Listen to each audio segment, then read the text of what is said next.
Thank you, Mr. President. We are here at this normally Thursday night. We wouldn't be here under normal circumstances, but we're here because one member of the Senate has determined to impede the entire national security infrastructure as it relates to the foreign policy of the United States. What we do in the State Department and that which comes to the Committee on Foreign Relations has to do with the essential security of the United States. It is the Senate Foreign Relations Committee that has jurisdiction over global arms sales. It is the Senate Foreign Relations Committee that has jurisdiction over the authorization of the use of force. It is the Senate Foreign Relations Committee that deals with treaties across the globe. It is the Senate Foreign Relations Committee that deals with the question of nuclear arms and proliferation and so much more. And it is the State Department that perpetuates the national interests and security of the United States in its positions across the globe, both at home in the first place, but across the globe. Now, I've had plenty over the course of 30 years of doing foreign policy work between the House and the Senate, and 16 years in the Senate, plenty of moments where I had a fundamental disagreement, a very strong one, with an administration about their policy. But I did not hold up the entire national security infrastructure of the State Department that puts at risk the nation. I hear all these speeches about security. You're putting at risk the nation. Wouldn't it be nice if we had some of the critical people? I just heard my colleague from Texas in position beyond the Department of Homeland Security to deal with the hemispheric challenges that we have on immigration in Central America, in Latin America. The Haitians who are at the border today didn't just come from the earthquake and disasters and assassination and hurricanes that have taken place. Right? They have been in Latin America for quite some time. They've just made their way to the border. Wouldn't it be nice if we had the people in place to deal, ambassadors and others, to deal in those countries to find a way forward on how we humanely deal with that challenge? Wouldn't it be nice if we had the person in charge of East Asia and the Pacific to deal with our challenges with China? This Senate came together a few months ago and said China is the single most significant national security challenge, the most significant geostrategic challenge we have in the world. And yet we have vacancies galore to deal with that very challenge.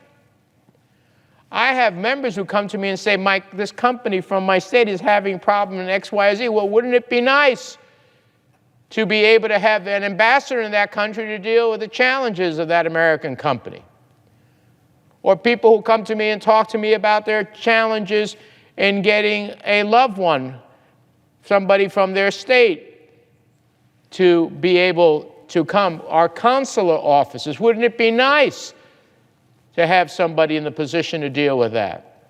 Wouldn't it be critical as we deal with the questions of law enforcement and drug trafficking to have the head of that, the assistant secretary, in position so that we could deal with those challenges?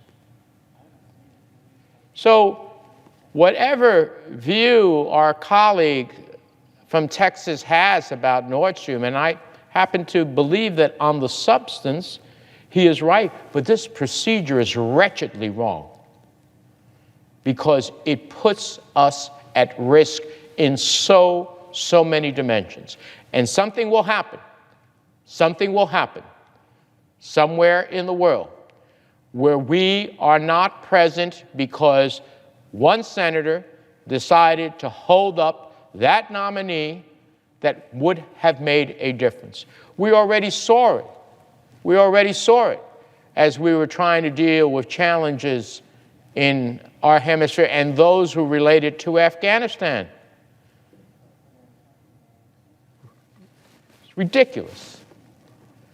So our colleague who's holding this all up, because these nominees overwhelmingly pass the Senate Foreign Relations Committee either unanimously, hear me, unanimously, or with strong bipartisan votes. We just saw the cloture vote before, 77. We are leaving these positions unfilled.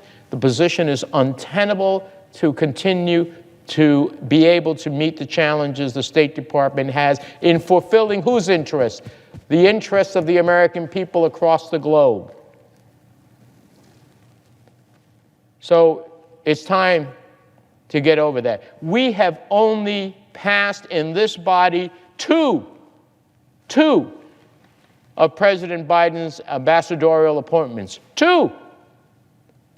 This administration has been in office 9 months. If I were to look at the same time period with President Trump, we did far better. I didn't agree with President Trump on a whole host of foreign policy decisions, but I understood that having people in place was critical, even when I disagreed with them philosophically, was critical to promote the national interest and security of the United States. So it's time to get over this. These positions would normally pass by voice, much less taking hours, of which, by the way, the debate is not even about the nominees or their positions. It's about immigration and this and that and the other thing. The debate is not even about these critical national security positions.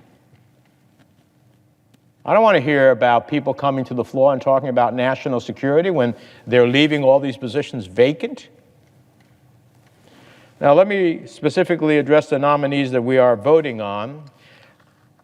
I want to express my support for the nominations of Daniel Crittenbrink to be the Assistant Secretary of State for East Asia and the Pacific. Oh, China! Karen Donfrey to be the Assistant Secretary of State for Europe and Eurasian Affairs. Oh, we're trying to have a strong transatlantic alliance. We're talking about Ukraine, Belarus. Monica Medina to be the Assistant Secretary of State for Oceans and International Environmental Scientific Affairs. Scientific affairs, yeah. COVID. Mary Catherine Fee to be the Assistant Secretary of State for African Affairs. We are having a huge challenge. I've been privileged to meet two of the African presidents here in the last couple of days since they're here for UN Week. China is all over Africa. We need an assistant secretary who is engaged in the continent of Africa to be promoting the views of America's democracy, human rights, rule of law, investment, trade, and opportunity. We're nowhere there. Todd Robinson to be the Assistant Secretary of State for International Narcotics and Law Enforcement. You know, I hear speeches about fentanyl. I agree. Wouldn't it be nice to have the Assistant Secretary of State to work hemispherically and beyond to make sure that we don't get more fentanyl into our country? And Jessica Lewis to be the Assistant Secretary of State for Political Military Affairs. If ever we needed someone who is engaged on the conduct of political and military affairs and how that faces national security challenges, it's now. These are the people we're voting on. These are the people who overwhelmingly came out of the committee on the unanimous or bipartisan votes. This is a superbly qualified nominees. And I have, if it's not obvious, some very deep frustration about them languishing on the floor for weeks due to Republican holds. And I have a frustration that we have not been able to more precipitously move people to the committee to bring them to the floor. We have close to 100 nominations for the State Department and USAID that are pending. It's a crisis number. These nominations include positions and ambassadorships to countries throughout Latin America and Africa, places where competition with China and Russia is real, where we need ambassadors in place to project U.S. power, to assist and protect U.S. citizens, and to promote our companies. We are less safe when our national security agencies are so underwhelmed. We owe it to the Senate and the American people to fix this problem. I'm pleased to be supporting the nomination of Ambassador Daniel Crittenbrink to be Assistant Secretary of State for East Asia and Pacific Affairs. In recent years and on a bipartisan basis, the United States has reassessed, rebalanced our approach to the Indo-Pacific to take into account the reality of our competitive relationship with China. So this is a region rich with pressing challenges, from North Korea's nuclear and missile programs to a rollback in human rights and democracy across the region. Ambassador Crittenbrink will be able to draw for decades of experience in the region to lead our efforts in this area.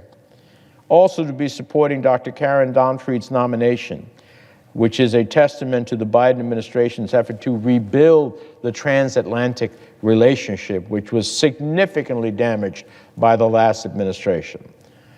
I know that Dr. Donfried's knowledge and experience, including previously as the Senior Director for European Affairs at the National Security Council, will serve the country well as we seek to renew that transatlantic relationship. These are issues dealing with Russia, Turkey, Belarus, our support for Ukraine.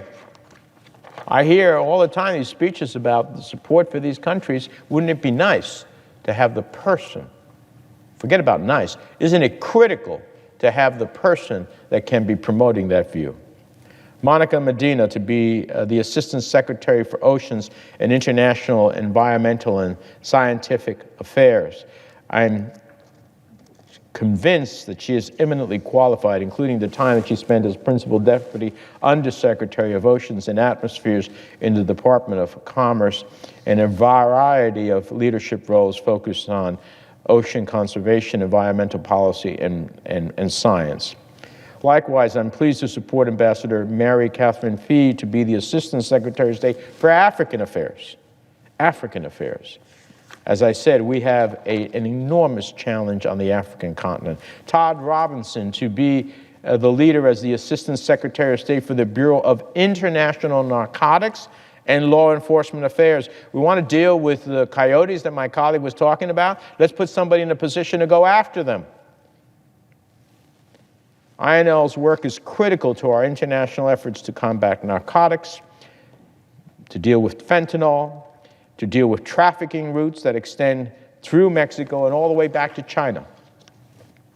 And then Ms. Jessica Lewis. Finally, it's with a mixture of deep pride and some sorrow that this body will consider the nomination of Ms. Lewis to be the next Assistant Secretary of State for the Bureau of Political Military Affairs. Almost 20 years ago, I hired Jessica for her first job on Capitol Hill as my foreign policy advisor and staff director of the House Foreign Affairs Committee's Western Hemisphere Subcommittee, of which I was the ranking member. After moving to the Senate and working for Senator Harry Reid for nearly a decade, she took up the staff director position at the Foreign Relations Committee. Throughout her tenure in all of these positions, members, senators, and staff on both sides of the aisle benefited from her deep knowledge of foreign policy, her leadership, and indeed her love of the Congress itself with all its nuanced rules and procedures. Jessica is recognized across party lines as one of the most effective and trusted leaders on Capitol Hill.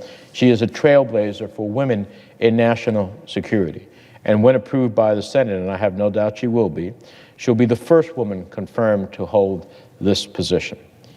It would be impossible to catalog all of her accomplishments, from getting countless bills passed through the committee and into law, supporting efforts to conduct serious oversight of the executive branch, regardless of which party is in power, to striving to build a truly diverse staff of the Foreign Relations Committee.